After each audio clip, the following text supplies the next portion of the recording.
Good evening and welcome to Civil War Digital Digest, to our first live stream here, as far as having more than one folks and not just having me talking to you. This is Will, and coming to you from the home office where we're spending some time in quarantine with the family here in Michigan. Welcome to everybody. I see a growing number of people watching and a bunch of thumbs up. Thanks, guys. We're still testing all this stuff. You see on the screen right now two other fellas with me, and they are my guests for this evening as we start to look at the Civil War and its place on the warfare spectrum. Is this a Napoleonic War, as a term we'll talk about? Is this a modern war, as a term we'll talk about? I'm going to let these two fellas introduce themselves to you, and first I'm going to turn to the gentleman who should be on my left here. This is Andy Roscoe. Andy, if you want to say hi and tell us a little bit about yourself. Hey, Will. Joining you live from Naval Air Station Whiting Field in Milton, Florida. I went to the University of Michigan. I studied history and political science there. I've served as an officer in the Navy now for about 11 years. And I got my master's in military history through Norwich University, where my concentration was in the American Civil War. And thank you for having me this evening. Cool. Well, it's great to have you. We'll turn to the other side, or what was the other side, and I'm going to go ahead and we're going to introduce James Taub. Hey, everybody. I'm James Taub. I'm originally Michigander like these other two, but I did my undergrad at Dickinson College in Carlisle, Pennsylvania, and I did my master's at the University of Glasgow in Scotland, where I focused on British military history, specifically pertaining to the First World War. So super happy to be here and coming to you from somewhat windy Arlington, Virginia. Well, windy, Jim, you're pretty lucky there. Here in Michigan, it snowed today and we saw some accumulation, so take the wind and be happy with it. So, before we bring these fellas in and start the topic of the evening, let me quickly run through a couple of housekeeping things, share with you some stuff going on. First, want to say thank you. As I said today in the shout-out I did on the digest, I had a no-brainer. We looked at an less expensive way to do this live stream, and it would have meant a 20-second delay on messages from you guys. We're able to see your questions and bring them into the discussion. We decided to go a more professional way, and that software was purchased through money that's been provided by the CWDD Coffee Grinders, our patrons. I want to say thank you to the most recent patrons who just joined, and this will be part of every live stream going forward. Thank you to Richard Milstead for a promotion, i.e. jumping up his level, to Scott Gully. Welcome to John Oakley, Richard Lohr, Doug McComas, and Thomas Agard overseas. So thank you very much, gents. I see people checking in with home units, with home history interests. Welcome. Keep stopping in.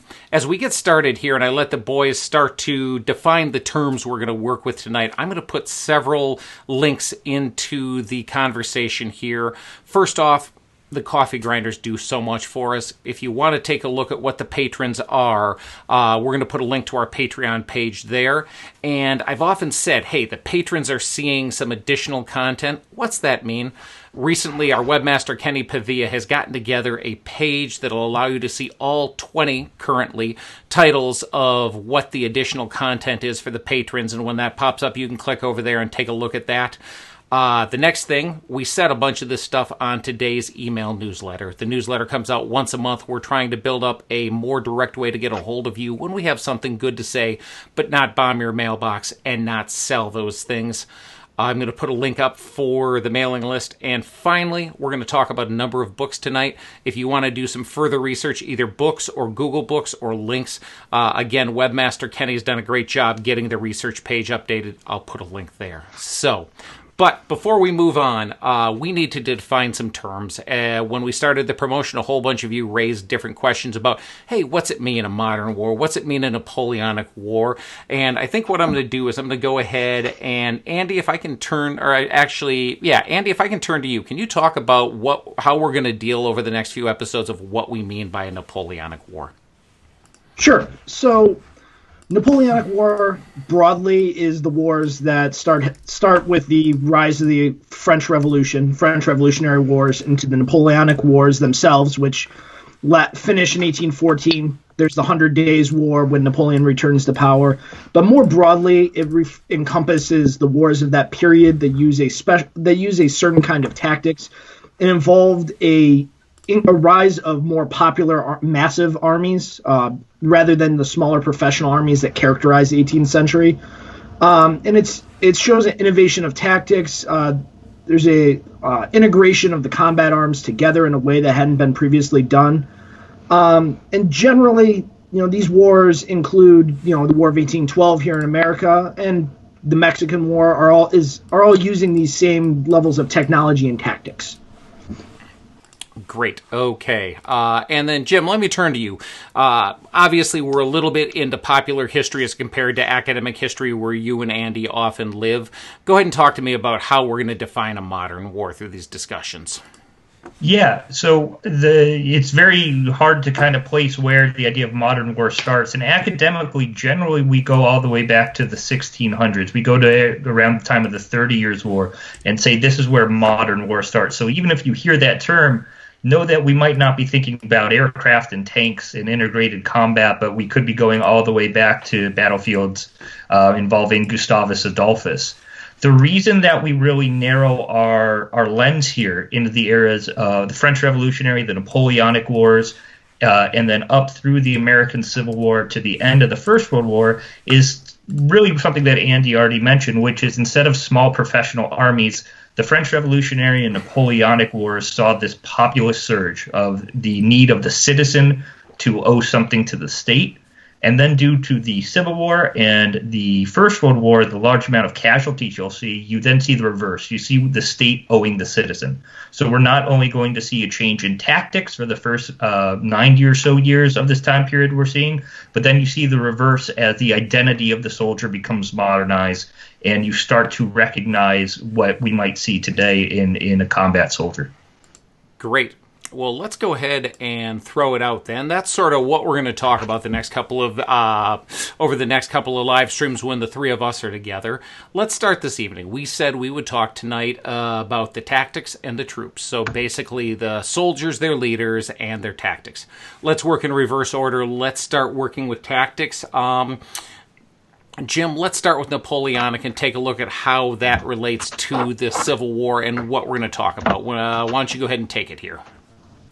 Yeah, so it's really interesting for me, especially as someone who predominantly focused on European military history, to look at the American Civil War and its relation to the wars that were just before it for about 90 years, to see where the ideas of Civil War tactics come from. Because we all know, coming from public history worlds, coming from academic history worlds, that it's consistently cited that the American Civil War leadership were, reading about Napoleon, they were reading about battles like Austerlitz or Borodino or Jena.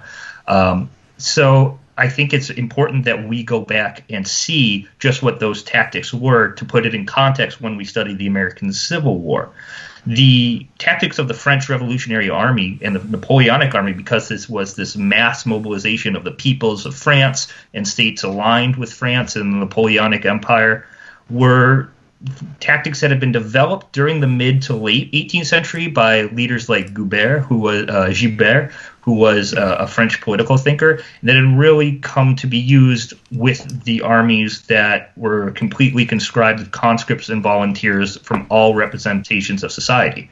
So instead of two thick battle lines coming together, the French would use tactics that involved columns mixed with lines to kind of really push this firepower and then density of mass to drive an enemy off the battlefield. And it predominantly comes from their regulations of 1792, which state that the infantry is there to be a force combined with cavalry and artillery that is highly mobile. And instead of just saying, well, these are things they read about, I think it's important to also notice that Civil War generals were implementing this. Scott's tactics are almost a direct translation of the French manuals of 1792. So we're using French tactics, and the successful American troops going up through the Mexican-American War into the Civil War aren't using truly Americanized forms of warfare. They're using, in many cases, copycat versions of what the French are using. I mean, I think it's important to note, Jim just talked about Scott, and one of Scott's important legacies that we often as Civil War scholars or Civil War people tend to forget about is his War of 1812 accomplishments. Scott was an incredible trainer of troops, and at one point he actually is the person who throws away the standard War Department manuals, which are just watered-down versions of the French tactics, and he trains an entire division in these French tactics, which go on to fight in the battles of Chippewa and Lundy's Lane in the Niagara campaign in 1814, and cement not only Scott's reputation in the Army, but this is the first time American regulars best British regulars in a stand-up fight of equal numbers. And Andy, let me just break in. What you guys are seeing at home is a image out of the Library of Congress of one of those divisions at Chippewa in 1814. And because now Scott is famous from this, and he becomes a tactical guru in the Army in this, he's invested in these French tactics, and it's because it's what he knows. So as he becomes general-in-chief of the Army, this is where he's going to continue to keep American military thought up through the beginning of the Civil War. Hardee's tactics are certainly an evolvement on it. They're based on French tactics that are coming out, but they're still just modifications of those original tactics Jim was talking about. There's not a huge difference between what Hardee is talking about and what the French are talking about in the 1790s, except for the pace. The pace is faster. And that's really where Hardee is trying to do what he can to update these for rifles and to make them more modern. But as Jim and I are going to talk about here, that's not something that really, the rest of Europe is not doing at this point. Okay, well, let's take that as a transition point, and I'm going to take just a second here. Thanks for everybody checking in. We are seeing the comments. If something causes a question or something causes a thought, go ahead and put it into that stream because we can go ahead and address those questions as we go. Christopher, I see you're asking, is there some technical difficulty? We are Skyping from two places, and you're on Wi-Fi, you're on wireless, so I'm not sure where the issue is. Everything is looking good here. Rod, wasn't Germany a big piece of that as well? Let me ask you, hold that question, because that'll come up a little bit later in our discussion. Because we will get to Germany. Let me throw a transition here. So we've talked about the older. Let's talk about those transitions of tactics, if somebody would pick up here. Yeah, if you want to go ahead. Yeah, absolutely. So, we talk a lot about the tactics leading up to the American Civil War. We should also talk about the place of the American Civil War in the world of tactics in the years following. Just before we actually hopped on, we were all discussing that we recently went through the 150th anniversary cycle of the American Civil War, recently ending about 5 years ago. But you don't want to admit your age, Jim. I'm trying. That's why I grow the beard. What is interesting is that means that this year, starting this summer, is the 150th anniversary of the Franco-Prussian War, which is a war not many people in the United States, let alone in France or what is now Germany, remember. But it's the war that unified Germany and made the German military really the dominant power in Europe, pushing away the French to the point that you even see American military units in the 1870s, 1880s no longer wearing kepis but wearing spiked helmets. So that's also something that really develops. And you see the Germans, the Prussians, who become the Germans, develop these open order skirmish tactics, becoming the mainstay of an army instead of the close order fighting that characterized the American Civil War and the previous wars. You also see, importantly, among the Franco-Prussian War, a development of a general staff. So not only developing the military from the privates up, but from the general officers down. Well, and the important thing about the Franco-Prussian War is it's so easy to compare that to the European wars 5 years, 10 years before. Now, Prussia didn't fight in Crimea, so it's hard to see what they're doing in direct comparison. But if you look at what the British and the French are doing in Crimea, it doesn't look terribly different than the American Civil War in tactics and everything. They're just getting the Manet rifles. They're just starting to understand how these are changing everything. This is where the evolution of what becomes Hardy's tactics are coming from, what become the Chasseur-Apad tactics. However, at the same time, Prussia is getting ready for the Holstein War. They're getting ready for the Austrian War, where they're now developing a set of tactics that is wildly different. And when they go into the Franco-Prussian War, they have an inferior rifle to the French, but both sides have bolt-action, breech-loading, paper cartridge rifles. And they are able to, technologically, that's incredibly advanced. I know we're going to talk about that in another podcast or another live stream. But because of those tactics, those open order tactics Jim's talking about, they're able to use those way more effectively in that war to beat the French in a more antiquated set of tactics. Great. Yeah.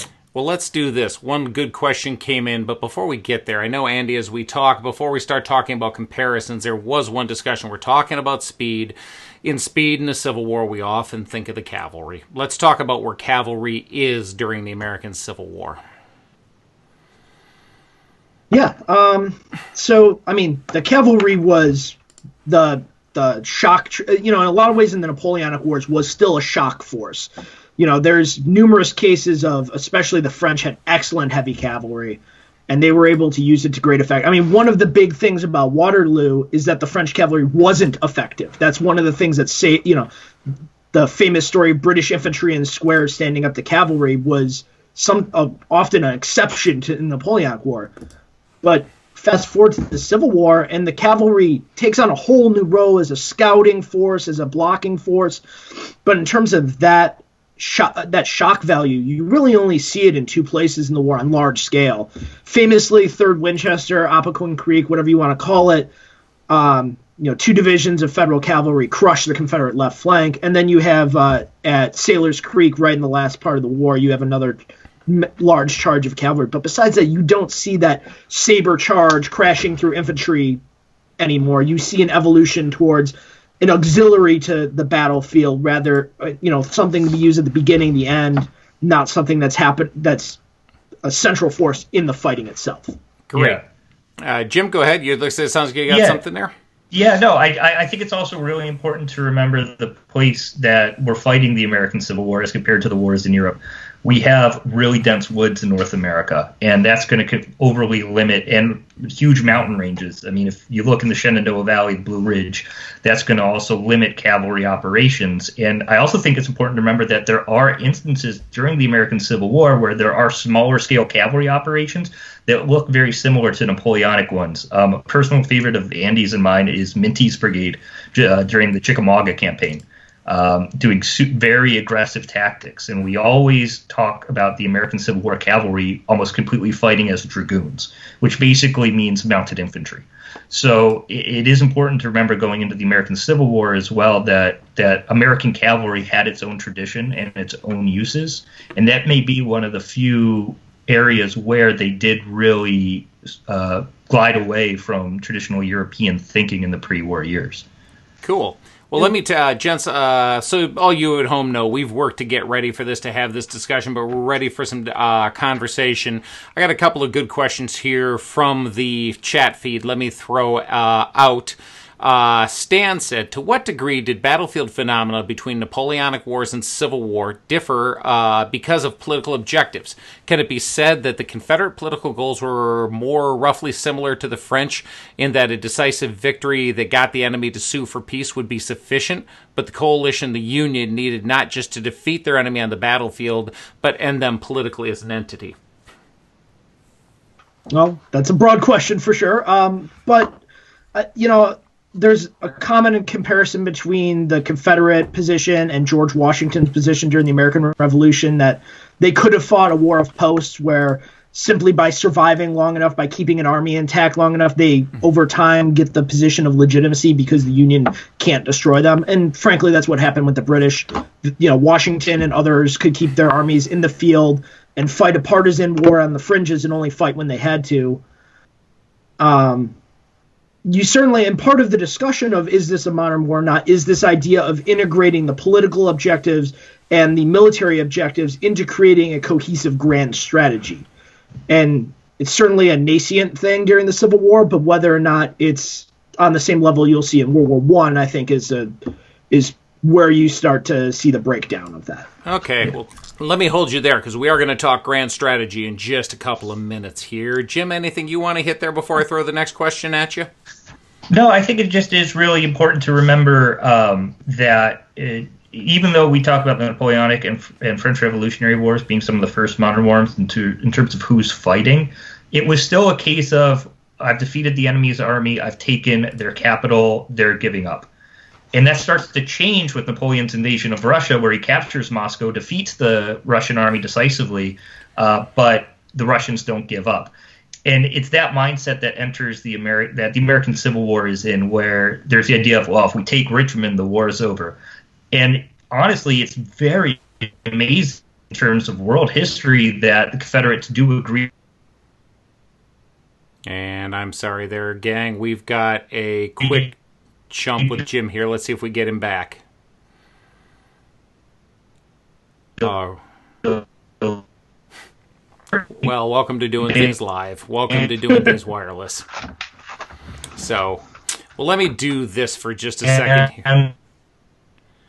So, we've got, Jim, if you can hear me, we're having a hard time keeping you with. We're going to go ahead. Let's give it just a second here. Yeah. There. Jim, I hate to tell you that we just missed the last minute of you talking. Oh, I'm sure. Okay. I'm sure. And it was all just, don't worry, none of it was smart. You don't need to worry about it. All right. Well, let's give it a second. Let's move on. I'm sorry. That's sometimes the things we deal with in live, and the reason I like recording digest episodes and editing them for you. Let me push on to the next question real quick, and that's from Garrett Coast. Speaking of the French-Prussian War, Franco-Prussian War, Moltke really favored implementation of, I'm going to butcher this German, even though I probably should do better, Aufreichstakt. We see that to some benefit the Austro-Prussian and some detriment the Franco-Prussian. Battle of Gavelletta, General Steinmart's assault on Mons Ravine. Was there similar thinking with the Civil War infantry thinking? Can either of you speak to that, or are we a little too deep there? I am not going to be good enough to speak on that particular subject. Sorry, Garrett. Yeah, that's a very deep question. I will say that this idea of decisive engagements that you see in the Franco-Prussian War, like Gravelotte in the fighting around Sedan, certainly exists with the American Civil War. And unfortunately, this is one of these questions I'd love to see written out.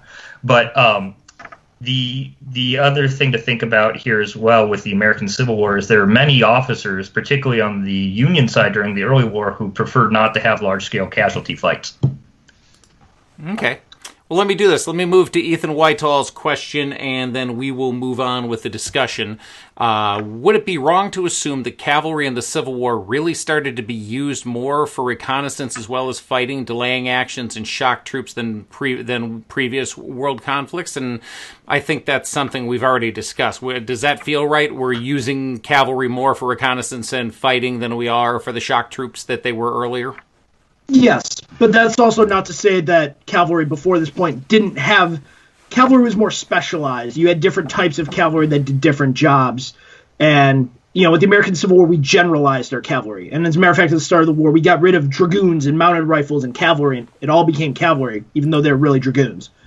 But because of that, they kind of adopted a set standard of missions, but those missions generally favored the reconnaissance and, war, the advance guard retreats, that kind of stuff, rather than, the shock troops. Okay, great. Well, let's move on. We're ready to talk about a few comparisons, and we'll compare some of these battles and where things are here. Jim, if you want to lead us off here. Yeah, one of the first battles, so starting kind of chronologically here, one of the first battles I want to deal with is the Battle of Borodino, which is the bloodiest battle of the Napoleonic Wars, fought during Napoleon's invasion of Russia. It's the last stand of the Imperial Russian Army leading up to the fall of Moscow. And the reason that I think it's important to take the Battle of Borodino as compared to other fights like Waterloo is the use of entrenchment, because that's a theme that we're going to see again in battles of the American Civil War and later on, where the Russians have embedded themselves in what the French call the flèches, or the arrows. There are several redoubts that the Russian army is positioning their artillery in, and throughout the day, the French are launching themselves at these redoubts to open the road to Russia. They're able to do it. They're able to break through these positions to force the Russians to retreat. And I think it's really interesting when we take a situation like that and compare it later on with similar attacks against entrenchments in the American Civil War.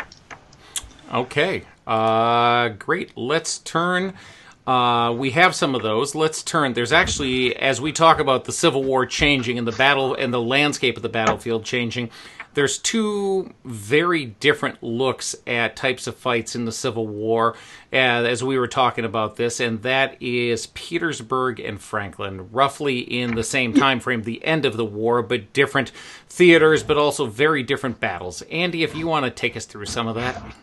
Yeah, so talking specifically about the assaults on Franklin, November of 64, and then for Petersburg, specifically the Sixth Corps breakthrough on 2 April 1865. So 5-6 months apart from each other. You know, in the first one, you see Hood's Army of Tennessee is trying to get through to Nashville. The armies of Ohio and the Cumberland take up a blocking position at Franklin. They dig in. And Hood's assault here against a fortified position is classic, if you want to say a classic Napoleonic tactics. And the way it's a classic attack is it's artillery bombardment, it's waves of infantry, it's brigades in waves. They're in line coming forward, so each brigade is putting its entire effort into its front line. It's a deep attack because he's stacking a lot of troops into it, but it's not really an integrated assault. And because of it, it's a classic example of feudal bravery. I mean, it's an incredibly brave example of the Confederates, but also something that was very feudal. They do break through to a limited extent. There's some hand-to-hand fighting. Union reserves are able to push them back. Great. Fast forward to... Let me hold you there. Just those of you at home who were seeing, that was a lithograph out of the Library of Congress from the 1890s depicting the Battle of Franklin. So, Andy, if you want to, I assume you're going to turn now to the breakthrough at Petersburg? Yeah, and this is something that I think is much less known by the general public, talking about the Civil War, and an area that I've gotten a lot into with the research I've done in the last couple years. And in a lot of ways, to me, there's an operations order in the official records that the Sixth Corps used for their order.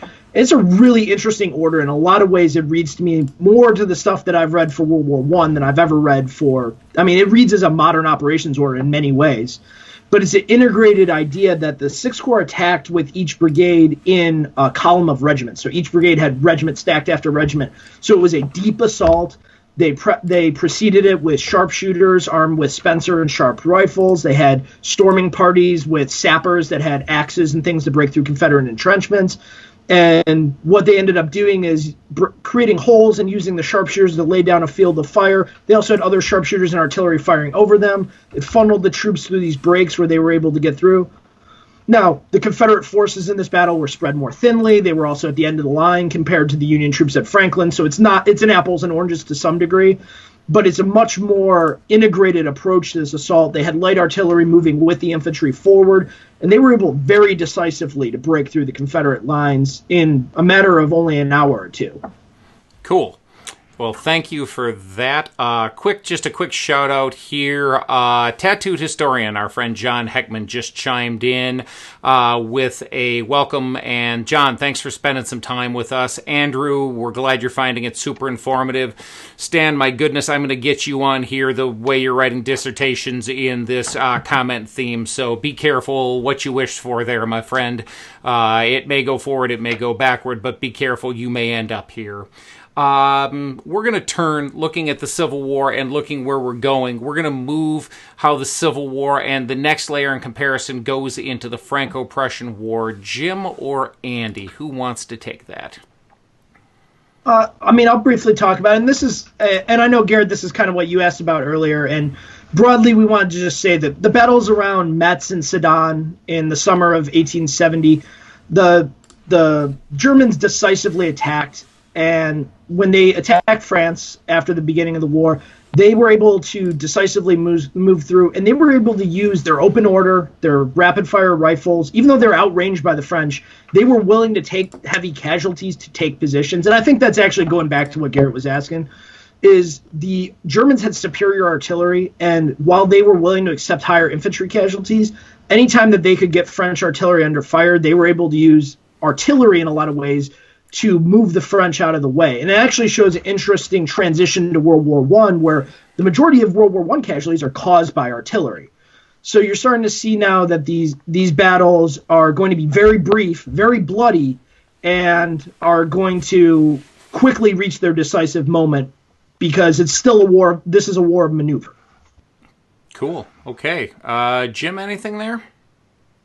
Yeah, I completely agree with Andy. The battles that you're seeing around Sedan in the summer of 1870 are going to be a very deep foreshadowing to the events of the fall of 1914. And I would argue more so than any previous conflict leading up to it. And European armies are going to take note of that. Great. Okay. Well, let's go ahead and let's move forward. And that means we're going to take a look at how things go in the World War I era.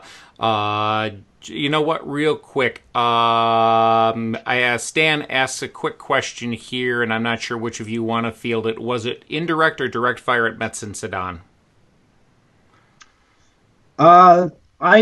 Honestly, I'm not familiar enough with the Krupp weapons that they're using. This is the Krupp 6-inch, I believe 6-inch rifle or 6-inch gun they're using, but I think it's still a direct fire weapon. I'll chime in a bit. It is primarily still direct fire. You're going to start to see, however, the beginnings of what will become the standardization of howitzers as the primary weapon. The Prussians especially had used howitzers very heavily during their wars with Denmark in the 1860s, and they're going to use it again when they come up against fortified French positions in the 1870s. So it's still primarily direct fire, as Amy pointed out, but you're starting to see that change during the Franco-Prussian War. Okay, and I've got a comment here and then a question. The comment comes from our friend Frank Siltman, who, of course, any of us who know Frank know he has plenty of time in real-world grade and in museum grade around artillery. Frank says indirect fire doesn't come in until World War I. Rod Miller asks an interesting question. He says, is there any evidence of Prussians or French studying the American Civil War? Well, yes. For example, while we all know Arthur Fremantle was an observer at the Battle of Gettysburg, there actually were Austrian and Prussian observers there at the same time. And Grant famously had a whole cadre of European observers on his 64 overland campaign. They were there observing in real time, just like we had McClellan was observing the Crimean War. That's standard at the time. Also, famously, most Europeans considered the Battle of Nashville as the only battle of the war worthy of studying for a long time. And I think that's really interesting because, again, it's an assault against entrenched positions that works. And it famously, as well, I say from the French side, the Prince of Paris is with McClellan on the peninsula. So it's the Europeans are taking specific lessons from the American Civil War, predominantly logistical lessons, not necessarily combat lessons. Okay, great. One more question before we move on here. Folks, we're trying to keep you guys under an hour this evening if we can.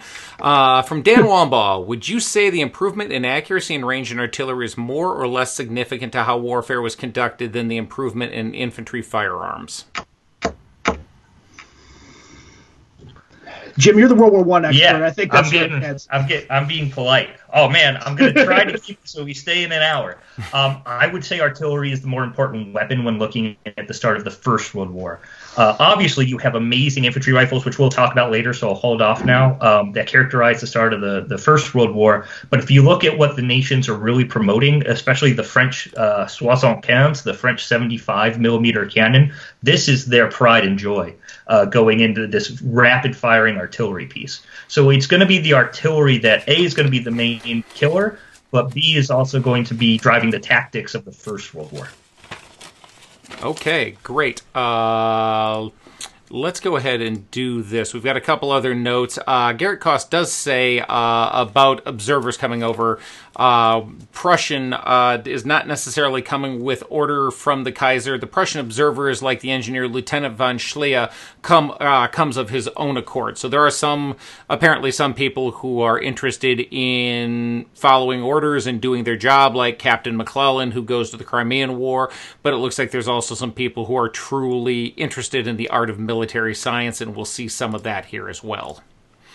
So let me transition the discussion here to keep ourselves moving. And I know a couple of you guys, I'm skipping a few questions and coming back and through, trying to keep things moving, and really appreciate all the commentary and jumping in. I know there's 42 of you watching around the nation. If you want to follow back up on any of this, when this is done, I have a quick engagement to see another project that I worked on and had a significant step forward for me. But then later tonight, I will upload this to the Digest YouTube channel. Dan Giddick says hi, Taub. So Jim, you've got somebody reaching out to you. Your very own, your very own fan club there. Me. I promise I pay most of the money I owe to people, but. Perfect. Well, let's move on. We've talked about tactics for about 30 minutes here. Let's move into the men, into the troops, into the men who led them. Andy, let me let you start this off and take this discussion forward for us. So, I mean, one of the big things about the Civil War is you have two sides that essentially have no standing armies. The U.S. Army is minuscule, 16,000 men at the beginning of the war. The Confederates have no standing army, no standing Navy, no standing Marine Corps. And one of the early decisions is General Scott decides to keep the U.S. Army in units together. There's going to be a regular army. And especially in the Army of the Potomac, Sykes' regular division is, widely known and acclaimed, but they're also known for being, in a lot of ways, wasting the talent of an incredible division. So this war is fought with quickly raised volunteer troops of what now would fall under our National Guard system. But they're not, some are militia before the war, many are not. One of the things about this, though, is we're mobilizing somewhere in the order of about 3.4 million between the Confederate and the U.S. armies over the course of 4 years. And many of those guys were people enlisted multiple times, served multiple times. Quick comparison, because we've used the Franco-Prussian War a couple times tonight. They mobilized 3.4 million men in a 6-month war.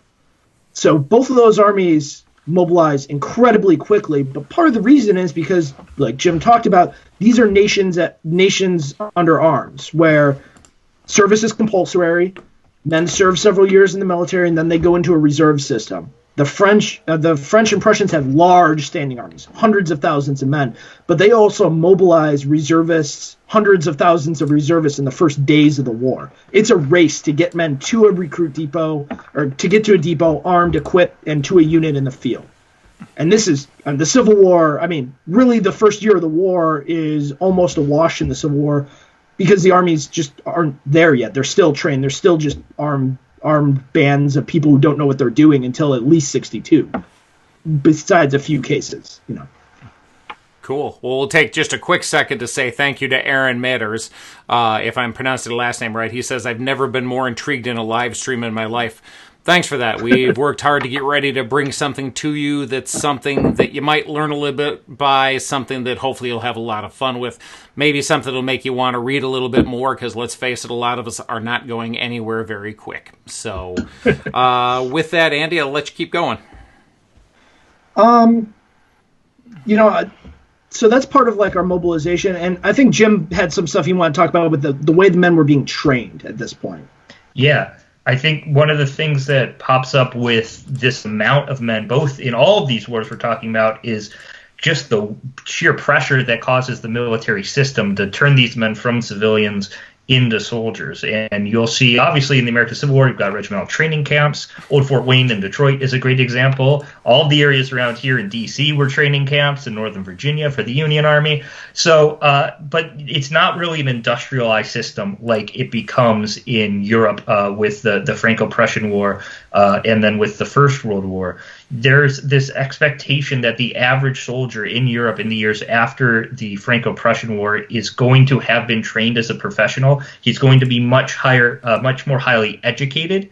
These are some of the first wars in which men have a high literacy rate, and the American Civil War stands out for really, I would argue, being that first war where literacy is more common than less. So you've got different ideas on how to fight the war. The soldier becomes more of an individualist. And you see that as well with the American mobilization in 1917, where the U.S. still does take a year to get fully mobilized to send the doughboys over to France. And they're not only having camps for men to learn the tactics, learn the weaponry, they're teaching men English. 1 out of 4 soldiers is an immigrant, which is similar with the Union Army in the American Civil War. So there's this real idea of the society being, or the military being representative of the society, which comes out of this time period, which I think is also a massive change as we look through the lens we're looking through tonight.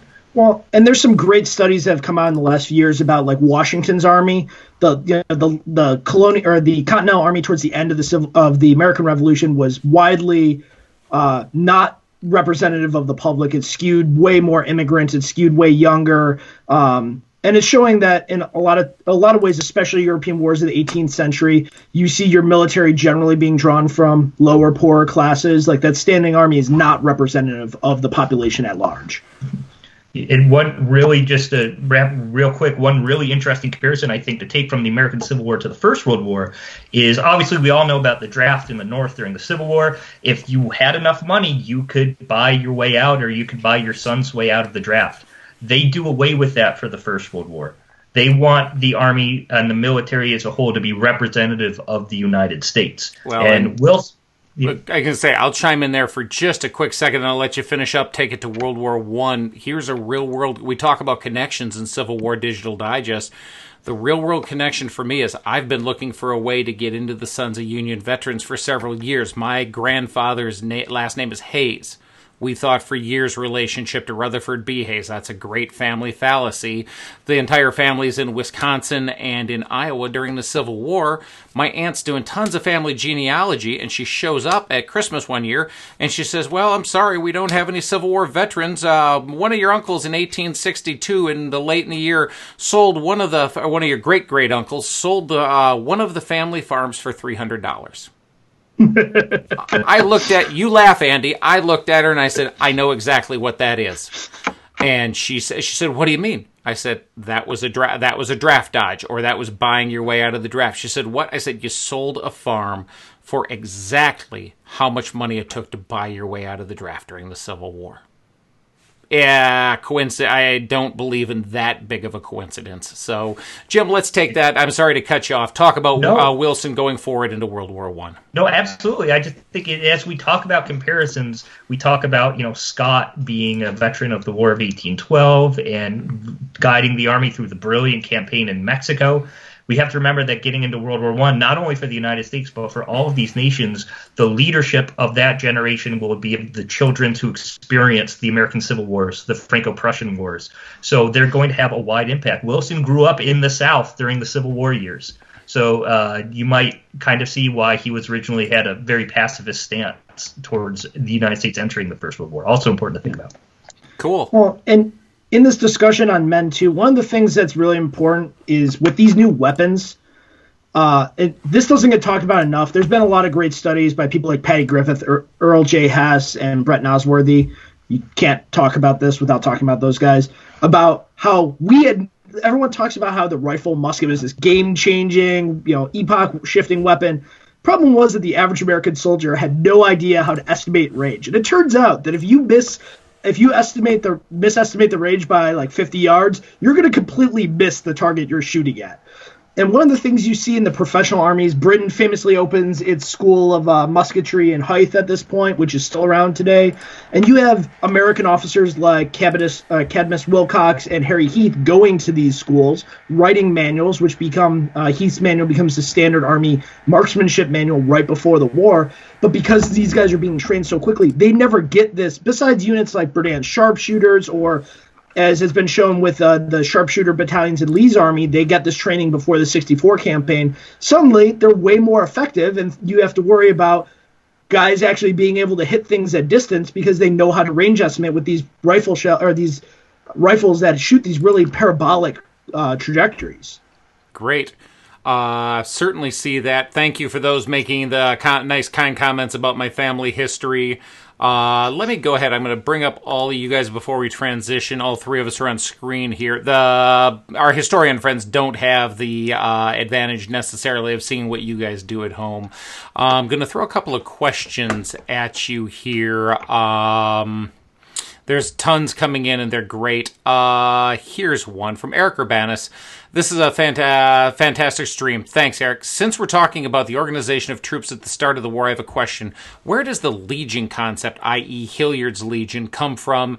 Could also say Hampton's Legion.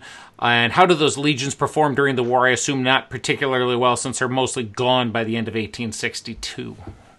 So one of my favorite military writers of all time is this guy called Marshal de Saxe. And I know Jim loves him too. He is a French general during the 1740s, during the War of Austrian Succession. He's actually the son of the King of Poland, who is also the Duke of Saxony, I think. Hence his name, Marshal de Saxe. Anyway, he's the one who formulates the modern idea of a legion. He actually, in his books about it, he writes about it. And this actually is what gets taken as the idea for the American Legion. When Anthony Wayne reorganizes the U.S. Army in the 1790s, introduces the Legion. There are several legions. There was a New York Legion. I think it was called the 10th Legion. I can't remember the regimental number. Most of these legions are broken up as soon as they come in. I think Hampton's Legion, the artillery batteries split off.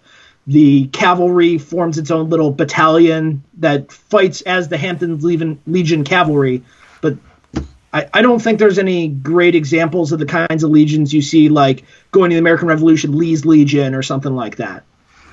Yeah, I think that it's really important to note that the American Civil War legions are fascinating to study, and because they're part of this overall idea that started with the Marshal de Saxe in the mid-18th century. And if you really want to see good examples of legions in action, I would look at, as Andy pointed out, Bleach or Pulaski's Legion during the American Revolutionary War, and I'd also look at some of the legions that, or Legion-style units called demi-brigades that the French use in Italy during Napoleon's original campaigns in the 1790s for further reading. Great. Okay. Thanks for that, Jim. And towards further reading, just a pitch back for folks who joined us later after the administrative stuff, near the top of the message stream, the chat stream here, you will find a link to the research page on the digest. Andy talked about estimating range. There are two Google links there, one for Harry Heath and one Cadmus Wilcox, published in the late 1850 about weapons accuracy and how it applied to the military. A couple of things you could check out there. Of course, Nosworthy's entire book is on weapons of the Civil War. Patty Griffith's Battle Tactics of the Civil War and several others are there. Would recommend you head there. In order to keep people to an evening here, let's move forward. Let's talk about the officers. Andy, do you want to jump in here? Sure. So there's a famous quote that Jim reminded me of the other day and he pointed out that this really could apply to the Civil Wars. There's a famous quote from the 60s about lions led by donkeys. And, officers in the Civil War, they're just average guys. And I think this is one of the biggest areas that you can really see that this is an antiquated, that this is a direct tie to the wars of the past rather than to the wars of the future.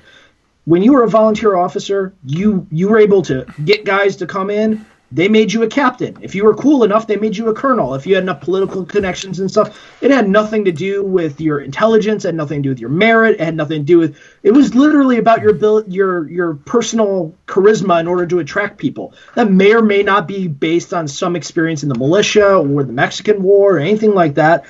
But there's no OCS during the war. There's no ROTC system. There's no. The professional officers, there's so few West Point graduates, and almost all of those are getting pulled in to be general officers, which is great. But that means that even the regular Army is now terribly understaffed because they don't have professionally trained officers. And I think that, you go back to the British Army in the Napoleonic Wars, they're still purchasing commissions at the time of the Civil War. That's still legal, where it's a direct link to the Middle Ages, where I am rich enough, I am going to buy myself a commission.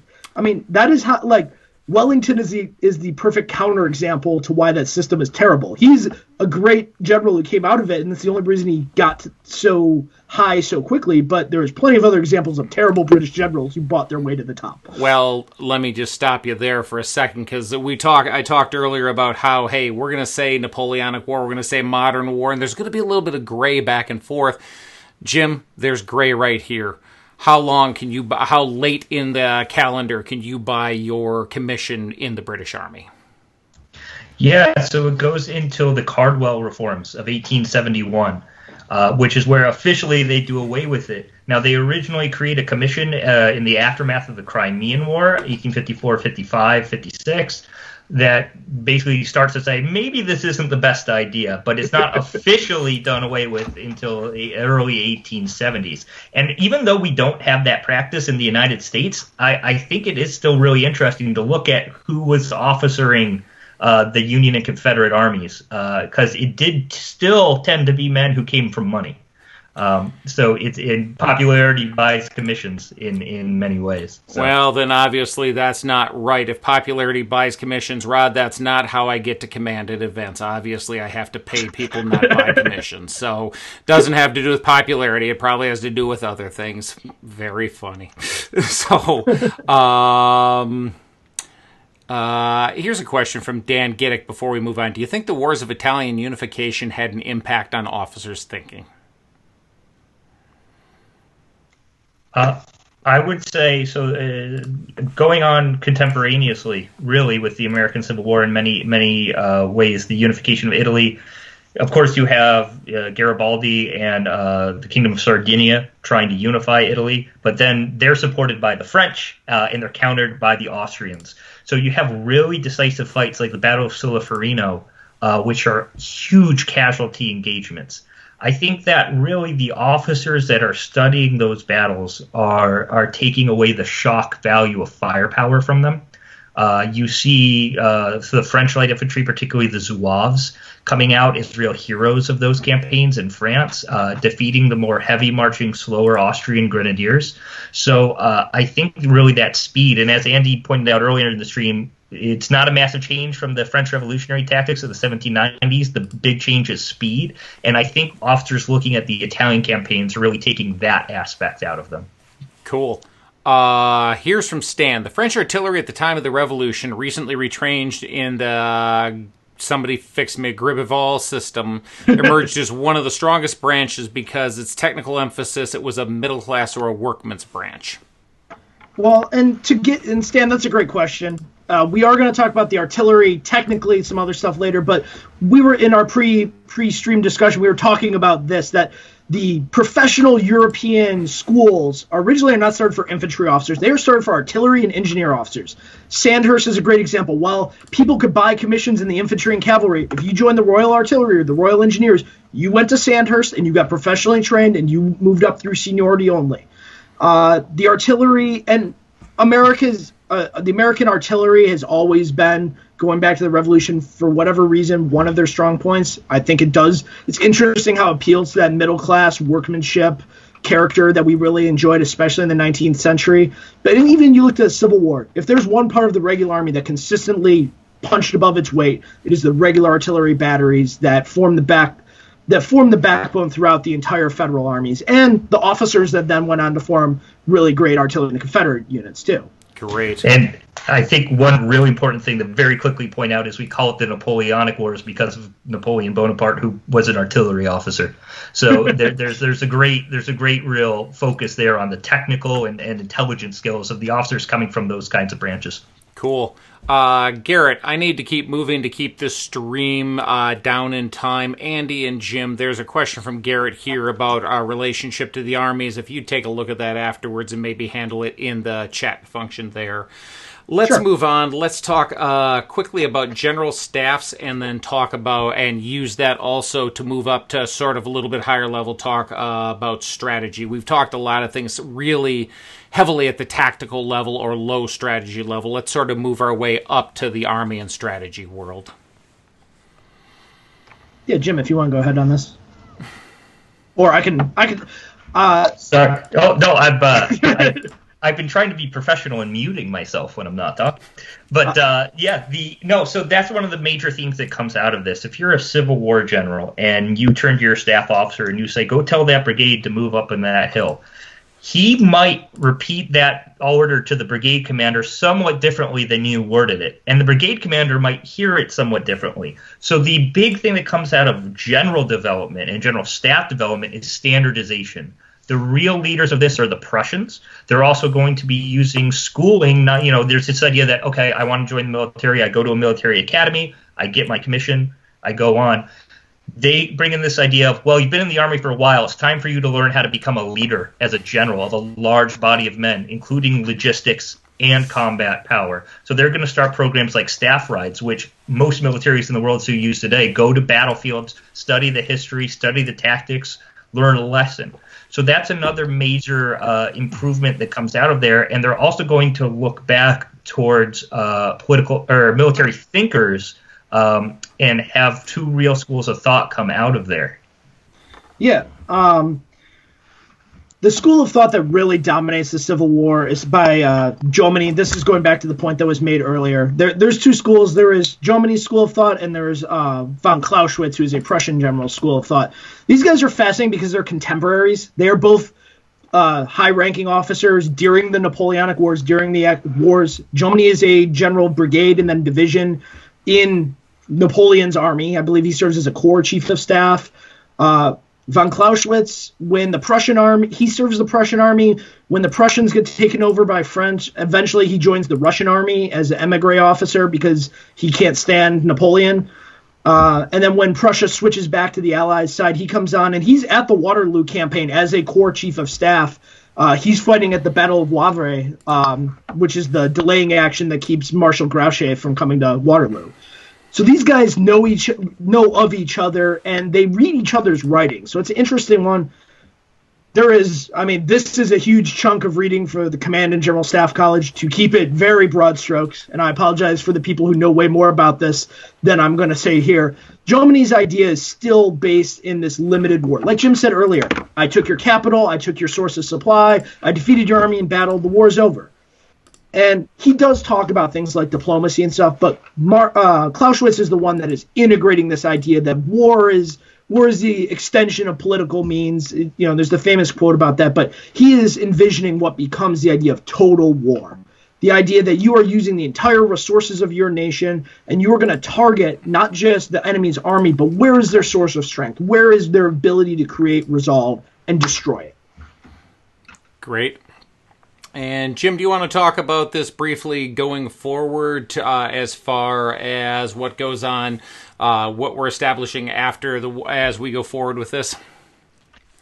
Yeah, it's really interesting to see entering the First World War and the wars of the late 19th century that it's very clear that Clausewitzian thinking has become the norm. It's as soon as Britain enters the First World War in August 1914, obviously they deploy the British Expeditionary Force to France, but also immediately they start the blockade of Germany. It's an immediate war goal that we're going to starve them out. It's going to be a war that everybody is going to be impacted by. You see that with the French as well. You see wars, and we'll talk about this in later streams, targeting very specifically logistics with new forms of weaponry like air power. But it's become very clear, especially through the wars of the late 19th century, including the American Civil War, that, as Andy pointed out, Clausewitz and this idea of you need to take away any single thing that motivates your enemy to win a war. And we'll see that going forward. Great. Well, speaking of going forward, I think we're at a point where we should leave it here. We still see 38 people watching. Folks, hope you've had a great time this evening. You see James Taub on screen. You see Andy Roscoe on screen. We're going to be back with you 2 weeks from tonight. The goal during the COVID-19 epidemic that we're dealing with will be to provide a live stream for you out of Civil War Digital Digest on every week that we don't have a new digest episode. So I want to say thanks for spending your time with us. We'll have the three of us back together 2 weeks from tonight, and we will go ahead and talk to you guys later on. Wish you a great evening from Civil War Digital Digest. Have a wonderful evening.